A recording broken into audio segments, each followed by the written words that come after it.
Thanks for joining us on this KEYC News Now to Go update. I'm Jackson Jurek, joined by First Alert meteorologist Caitlin Lauren. Caitlin, it's been about 3 months since you and I have been at the desk together in the morning. I'm glad to be here. It's the Super Bowl Monday. I'm not sure if you got to watch it or not, but no, you didn't watch it. No, I was in bed. Actually, I've been reading a really good book lately. Yeah, so. She has been reading a really good book. But the commercials, the halftime show, the game, it kind of all gelled together really nice. I did get to enjoy it, but a chilly Sunday for the Super Bowl and a chillier start on this Monday. My goodness, I opened the door to the car and it was a whopping 2 degrees on that screen. And I was like, my, oh my. It's not exactly we're back to the air hurts my face time of the year. So, you know, we chose to live here. We've got to endure it, and it's not going anywhere anytime soon. And we have some snow to talk about too.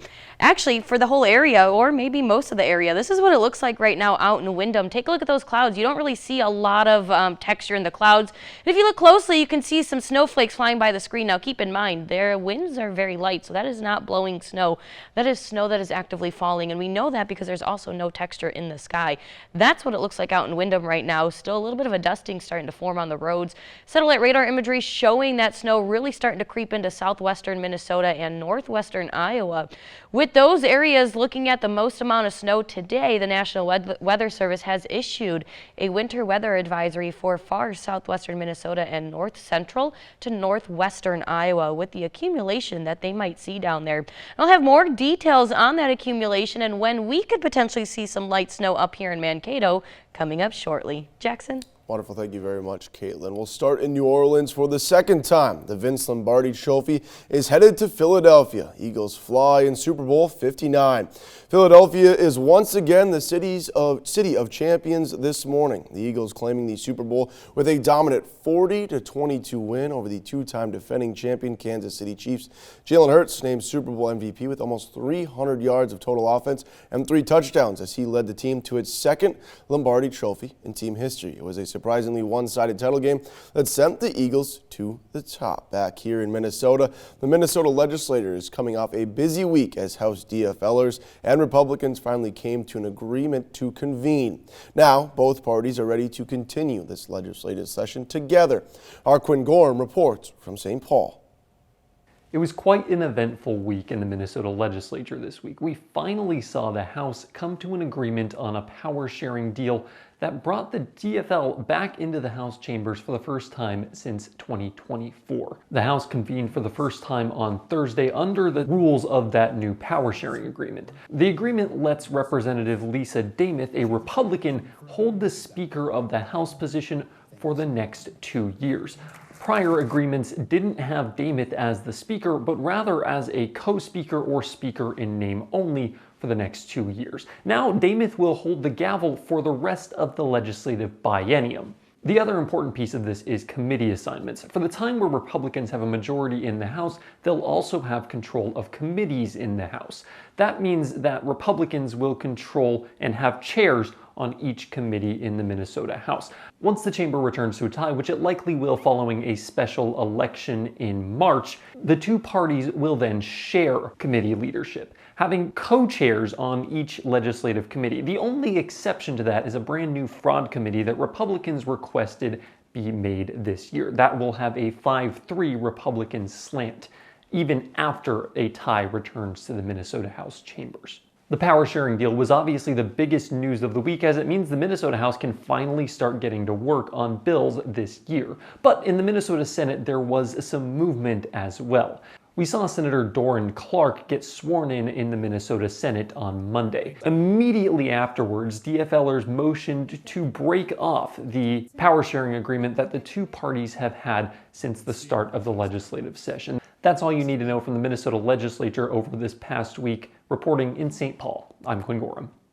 In more local news today, the former Mayo Clinic doctor accused of fatally poisoning his wife 2 years ago will be back in Olmsted County Court.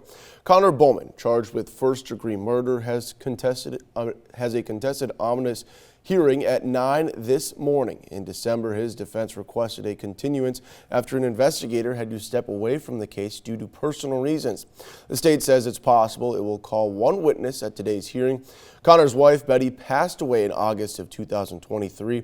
He wasn't arrested until October of that year. Betty was a pharmacist at Mayo Clinic. The medical examiner confirmed a medication used to treat and prevent gout was detected in Betty's blood sample. According to court documents, Connor apparently purchased the drug online 5 days before Betty went to the ER. Look for updates on this story on air and online later today. Well, the city of Mankato wants you to help share the community's future. The two upcoming events will gather input on the Community Development Grant, a 5-year plan that expands on housing, economic opportunities, and environments will be there in person to discuss on February 20th at 1 p.m. and another at 5:30 p.m. Those will be held at the Intergovernment All Center in the Mankato Room. You can also fill out an online survey on the Every Voice Mankato website. The survey will be available until March 1st. We have to look back at our plan that tells us how we can spend the funds and what activities we can spend the funds on, what those priorities are, and that determines how much of our funds we allocate for each type of activity. So it's crucial. Now you can participate in 2 ways. There will be 2 in-person discussions on February 20th, one at 1 p.m. and another at 5:30 p.m. Those will be held at the Intergovernment All Center in the Mankato Room. The second option is to fill out a survey online on the Every Voice Mankato website. It will be available until March 1st. Meanwhile, the city of North Mankato wants your help to pursue an indoor recreation facility. The city offers a virtual open house on its website. You can find an overview of the project, its purpose, and provide feedback to city staff. The city says that residents' feedback will help determine what type of facility everyone wants. To find the survey and background on the Recreation Center, find this story on our website at KEYC.com. A mix of housing and preserving community space are in the future for the former home of the School Sisters of Notre Dame in Mankato. The history of this campus obviously is really important to the community, to so many people that have been connected to it over generations. The School Sisters and the Southwest Minnesota Housing Partnership announced a joint effort to shape the future of Our Lady of Good Counsel campus. Preliminary plans include community space preservation and revitalization, life cycle housing, and healthcare and wellness. The Housing Partnership says it is committed to working with existing partners on the Hill, including Loyola Catholic School and the Living Earth Center, to ensure a seamless transition and enhance their ongoing contributions to the community. While housing is in our name, as is partnership, those are really important to us, but that's not all that we do. And so this property will certainly encompass housing across the life cycle, so for a variety of different audiences and different levels and different sizes, but also there's opportunity for commercial space and entrepreneurial support.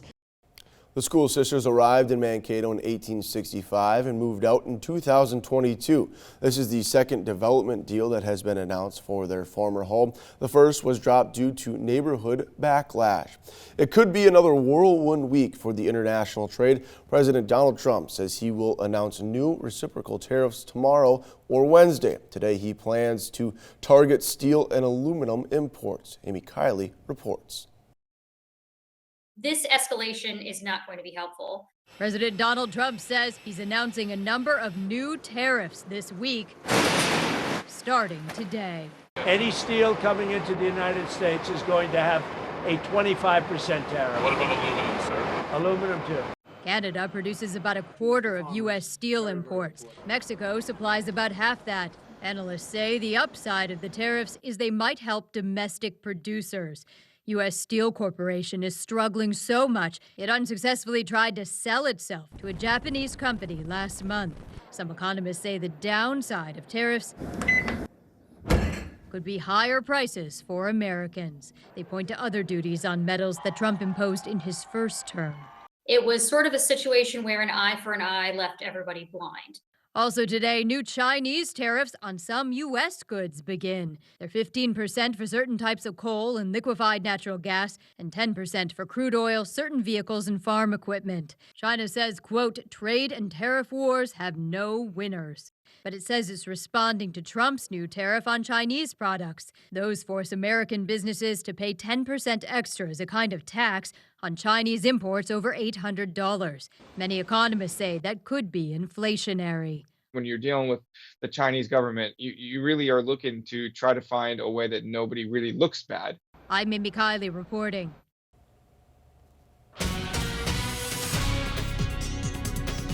Well, Caitlin, a chilly week, and we're crazy to think we're halfway through February, basically. Yeah. Already. I mean, January took forever, as it normally does. Yeah, it feels like there's like 8 months in the matter of one for January. Yes, and now February, it's already the 11th or the 10th, whatever it may be, and it's just like, whoa, it's already 10 days in. 10 days Valentine's Day is Friday. Yeah. My goodness, but it's going to be chilly. It is going to be chilly. Temperatures are well below average, and we're only looking at one seasonal day this week, and really a couple of snow chances, believe it or not, starting today. So hopefully you're prepared. Are we looking at much? No, it's just kind of the winter we've had, but at least we've got something coming our way. Here's what it looks like right now, looking out from Bethany Lutheran College in Mankato. One thing to take note is that we're kind of seeing the sunshine here come and go as those clouds start to really move into the area from the southwest. But that also means for us here, we're going to hold on to some sunshine a little bit longer than our neighbors to the west and southwest of us. Temperature-wise, we are in single digits for most of the area, seeing up to those double digits out to the southwest where we're starting to see that cloud coverage move in. That being said, the lowest we have is now a single degree in Owatonna with 5 degrees here in Mankato, sitting at 3 in Waseca as well as Olivia, up to 11 though in Jackson, Esterville, Spencer, and Worthington. The good news is winds are light. They are coming out of the north-northwest, anywhere from calm conditions up to 10 miles an hour. But the bad news is we do have winds of 5 miles an hour or greater, and that's all you need for wind chills to form. So, with the wind chill taken into consideration, we are feeling below zero for a good chunk of the area, including Mankato. We're feeling like 4 below zero here, as well as in St. James and St. Peter. The coldest wind chill we are seeing right now in the area is 8 below zero for what it feels like in Hutchinson, with really no change at all in the Slayton area. And that just kind of goes to show that some places are dealing with winds of 4 miles an hour or down to calm or zero. So that being said, depending on where you are, you may be dealing with a wind chill this morning. You may not. Yes, it is a minor wind chill, but enough to bring those feel-like temperatures below zero. Here's a look at satellite radar imagery showing that cloud coverage moving in. We've got really spotty clouds up here by us, but thicker clouds the more southwest you head, especially where that snow is already starting to fall in southwestern Minnesota and northwestern Iowa. As of right now, it is just flurries, not coming down real hard or real strong, but there is a winter weather advisory in effect for southwestern Minnesota and northwestern Iowa through the day today because of the anticipated snow that's already working its way into the area. Snow will intensify just a little bit, becoming more moderate at times, but again, we're not looking at heavy snowfall or anything like that.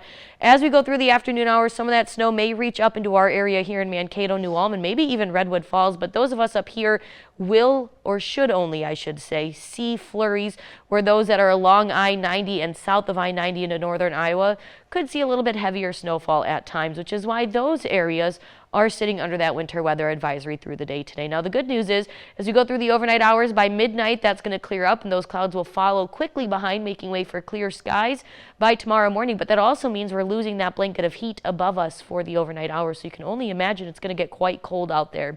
Before we get to those temperatures, let's talk about snow totals. We're looking at a dusting at most for those of us here in the Mankato area. The more southwest you head, the more likely you're going to get into up to 2 inches of snow for southwestern Minnesota and northwestern Iowa. Today, high of 14 degrees, not too warm out there, and this is kind of foreshadowing what we've got coming our way this week with a few flurries possible. Tonight, as I mentioned, with that gradual clearing, it's going to get quite bitter out there. Temperatures dropping to a low of 10 below zero by tomorrow morning. Here's a look at your extended forecast going through the rest of this week into the upcoming weekend. After today, temperatures will hover in the single digits for the remainder of this week before going up into the 20s for Valentine's Day. But note, a chance of snow not only today, Wednesday and Friday. So, Jackson, if you have plans, maybe, I don't know, you're going to hang out with Daniel on Friday. Totally kidding. They are besties. I'm going to go with that. They're best friends. It's a bromance. Everyone knows it. Everybody knows it. So if you're going to go have some fun, maybe have some dinner with Daniel. He's totally working. Kidding. He's oh, working. He is He's working. probably working. Well, maybe you can bring him dinner. Maybe I'll bring him dinner. Who knows? Well, you're going to want to, what I'm getting at is you're going to want to leave early because the roads might be slick and you might have to slow down a little bit. So anyone that may have a date out there, give yourself extra time. She's got a date. With a book. Hey. with a good book. Doesn't matter. There you go, one way or another. We got to transition into sports now. So Minnesota is the state of hockey for a reason. And when the Mankato West boys hockey team faced adversity earlier in the year after having its sticks stolen at a holiday tournament, an outpouring of support ensued. Eventually, the sticks were recovered, but there was still a game that the team missed out on until the Minnesota Wild happened to step in. We caught up with the Scarlets, who will now play the rescheduled game on a much bigger stage. A good coming out of the bad, if you will. And so Mike and his team with the Wild really worked hard to find a date that would work for us in Anoka to play and make that game up at the XL Energy Center. And so they're doing that. We get to go up to a Wild game on March 2nd as a group also as part of this. And so just a really positive light out of a negative situation that we had to deal with. What started as a nightmare scenario is now turning into moments the Scarlets won't forget, as Mankato West is set to take the ice at the XL Energy Center to play Anoka. We were supposed to play at 8 a.m. in the last place game in Duluth, and now we get to play up at the X. It's pretty cool.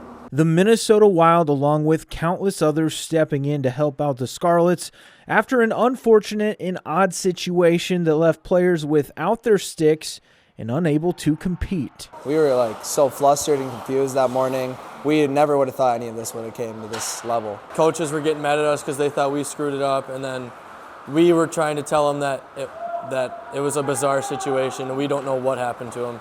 And then once we all figured out, after it all got cleared up, everyone was just we honestly just thought it was so bizarre it was funny. Despite the bump in the road, the West team is having one of its more successful seasons in recent years, having beat the Mankato East Cougars twice already this season. This is our first time sweeping East in I think 7 years, something like that. So it's really, really nice to be privileged as captains to be able to lead this team through that sweep. The Scarlets' motto is Trek to the X, and the trek will happen a bit sooner than planned, with the Wild allowing the Scarlets to play on the sheet of ice. Any kid in Minnesota would dream of going and playing where the Wild play. That's where all the cool guys play, you know what I mean? So it's just kind of sick. The experience of a lifetime is what the group hopes is just the first trip up to the Twin Cities this year. The Scarlets have just 4 games remaining on the schedule until postseason action, as the team hopes to cap off what's been an unusual turn of events with a berth to this year's state tournament. That game is tonight at the XL Energy Center. Tickets are free, so show up and have a good time and support some local boys hockey. Well, it's feeling very Monday for many Americans today after the Super Bowl. If you could use a pick-me-up, stop by Starbucks for a free coffee to help you push through the day. Starbucks is offering awards members 1 free tall, hot or ice brewed coffee all day long. The freebie is tied to broader changes Starbucks is rolling out, which includes writing on cups, bringing back condiment bars, and offering free refills on some drinks for customers who stay in the store to enjoy their beverages. Caitlin, if you had to go to Starbucks today, what would you order? Ooh, I would probably order hot chocolate. Hot chocolate, that's a good one. I'm a hot I like chocolate that. fanatic, so. At least we can agree on that, I tell you what. Well, thank you guys for watching this KEYC News Now to Go update. Stay with KEYC News Now for the latest local news, weather, and sports on our website. Download the free KEYC News and weather apps for the latest headlines and forecasts. And until next time, have a great day.